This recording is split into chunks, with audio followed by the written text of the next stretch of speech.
नाही, माझ्या चार्ज यादीमध्ये तरी घोंगडी कुठली नाही आहे, पण कोणीतरी बारीक त्यांना सूक्ष्म निरीक्षण करून माहिती असणाऱ्या माणसानं सांगितलेलं असेल किंवा ह्या दिवशी पांडुरंगाला घोंगडी असते आणि ती घोंगडी पांडुरंगाच्या अंगावर जर सोन्याची दिसली तर बरं वाटेल म्हणून कळल्यानंतर त्यांना ही संकल्पना सुचल्यानंतर त्यांनी तो घोंगडी करण्याचा त्या भाविकांनी निर्णय घेतलेला होता। त्या पद्धतीने त्यांनी आज 26 जानेवारी निमित्त ते आमच्याकडं घोंगडी अर्पण केलेली आहे। जवळपास त्याचं वजन त्यांच्या सांगण्यावरून 82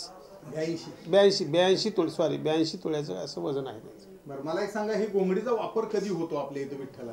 एकच दिवशी असतो फक्त, पाडव्याच्या दिवशी आपण घोंगडीचा वापर करतो आणि अधूनमधून टाकलं तर कोणी काही म्हणणार नाही, ते सोन्याचा दागिना आहे।